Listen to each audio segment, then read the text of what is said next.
to the DraftKings running back analysis for Week 5. I'm Jason Gilbo, JGilbo11. With me is Russell Clay at Russell J. Clay. Russ took a look at running backs for this week, cash game, GPP, and value. It seems like there's quite a bit of options. Where are you kind of leaning in terms of paying up, or are you looking to kind of pay down and use the value? Can you feel that, folks? That's the cloud of hurricane whatever hovering over Jason right now. What's the hurricane that's down there? Matthew? Yeah. Did anything happen in your area, or was it just like... It's still miles out. You're not even paying attention to it. Oh, trust me, I watched the local Western Mass news today. They were telling me all about it. Oh, local Western Mass. I'm sure they're on top of it with their hurricane coverage. They had 3 radars going about what's going to happen to Western Mass. Nah, and they're like, well, there's a 95% chance nothing's going to happen up here. I was like, all right, cool. Anyway, cash game running backs. Melvin Gordon is the first one against, the Oakland Raiders. I mean, we kind of look at that matchup and think, all right, this should be easy. Sort of like the Saints, sort of like the last few matchups for Melvin Gordon. Obviously, last 2 games completely shut down the run game. And that's a big issue going forward. But I think it's going to be a big issue when you start to look ahead on Melvin's schedule. So like Denver twice in week 6 and 8.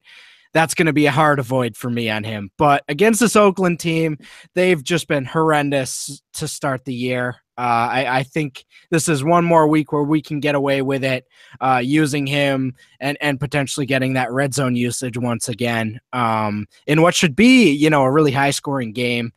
Vegas seems to think so, and what these teams have put together offensively the first few weeks certainly indicate that as well. Yeah, I'm definitely in agreement. I like Gordon a lot this week. And as you kind of pointed out, this might be one of the weeks before we take a little break from him to kind of get it in. Prices come up a little bit, but still, I mean, with the way he's been playing his red zone usage, it kind of just seems to be paying off. Right. 20 red zone touches in the first 4 weeks is pretty optimal, in my opinion. Yeah. No, it definitely is. Jordan Howard, you talk about here on DraftKings at 5,200. Completely different price over on FanDuel, where he's up over 7K. So he's still kind of a value here. Yeah, 5,200 against the Colts defense. Again, I'm not the highest on Howard in terms of an individual prospect, but as far as this Bears team goes, they lost Kevin White to IR today. It appears that Eddie Royal is going to take some of that role, but I think what this does is solidifies Howard's touches. As long as Langford's out, I think he's going to see a pretty reasonable role in the pass game, kind of like he did in week 4. And against this Colts team, that's just not very good at anything, offensively and defensively, other than Andrew Luck. I think this is a nice exploitable matchup at 5,200. I think he's in cash game range just because not only do I like the value, but I think I'm going to be trying to pay up at some wide receiver spots this week. So 52 is fine with me. Yeah, I mean, if there's anything that I know about being a Colts fan, it's just I'll fire away at pretty much anyone that's going to be facing them at this point. It just, how consistent anyone going up against them feels. So at 5,200, definitely a solid price. GPP backs, you talk about Todd Gurley, who facing Buffalo at home, 6,500. The price has really come down on Gurley really across all sites this week. Yep, and the cloud over Todd Gurley's head is much darker than Jason's today.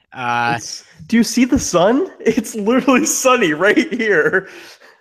That's I know. Yes, that's part of the joke, Jason. All right. Gurley,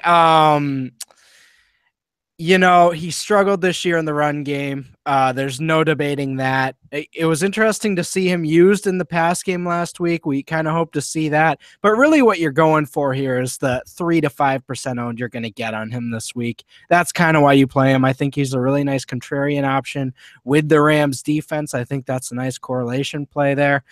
Overall, again, he's not in cash game play at all. Don't even think about him if you're playing 50-50s, double ups, or anything like that. But if you're looking to have a difference maker in a tournament that could get you, 20 to 25 points, that could, be that 1 to 5% owned, I think that's an interesting way to go about it.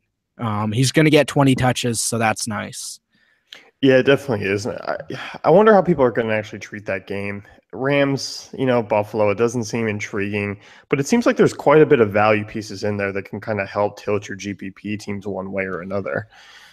Right. So I mean, I'm more leaning towards the defenses in that game, but Gurley's fine. As far as another GPP back, it's tough to fully know how LeGarrette Blount's usage is going to go against this Browns team, but overall, I mean, I think we can definitely look at him as a guy to target in a way that, Brady is going to be the high owned guy there. Edelman's going to be the high owned guy there. I'd imagine even Gronk gets some ownership. The defense is going to get ownership. I think that'll chip away at Blount, and you might get him at 10 to 15% against this Cleveland defense that, is bad. And Tom Brady is his first game back. So I think this is intriguing in a sense. And you look at the spread, I mean, it kind of sets up well for running back to kind of do well. Obviously, you expect them to get up. 5,600 is a really nice price tag there for Blunt. And I just figure, as you mentioned, it might chip away. And I think, what do you really have to lose at that price tag? It's not like he's, mid sevens where he is on FanDuel. It's a little bit different here. Yeah, absolutely. So certainly like that. In terms of cash, probably not the move. But I can certainly see it as a viable option. But with Jordan Howard right there, it's tough to make that pivot. My value running back of this week is Duke Johnson. I think he's an interesting play against the Patriots. And on the other side of the ball, I think if you are stacking, Tom Brady and Edelman, I think he's a nice plug in there at only 4,100. If they do get up, I mean, I know Crowell's been dominant regardless of, really the game flow. But I look at Duke Johnson and I say, okay, if they're trailing, 28-0 in the third, who's going to be out there getting those receptions? It's going to be Duke. So infamous, fumbles aside, he's actually played pretty well this year, and I think he's someone to look at for sure. Yeah, definitely think so. A pretty reasonable price tag for him as well. Quick question for you as we kind of wrap things up. I know you're a big Jerick McKinnon guy. Is he a reason why he's not here, or you just kind of off of him this week? It's not that I don't like him. It's just that's not a perfect matchup. And with Diggs kind of having a few down weeks, I kind of imagine they go back to him quite a bit. I think Kyle Rudolph's going to continue to be, a main red zone weapon. That touchdown, it wasn't fluky, but I don't think we can guarantee that every week. So I think he's a guy that it'll be in my lineup construction, but I like Duke over him. Yeah, not quite the core that you're looking at. You're not really looking to include him like last week. No. Okay. That's fair, sir. I'm just getting your McKinnon takes because I know you do like him. I do like him. So that's going to wrap things up with the Week 5 DraftKings running back analysis. Be sure to head on over to dailyfantasycafe.com and check out our great tools and content. If you like our videos, please give us a subscribe. Throw us a couple thumbs up for our likes as well.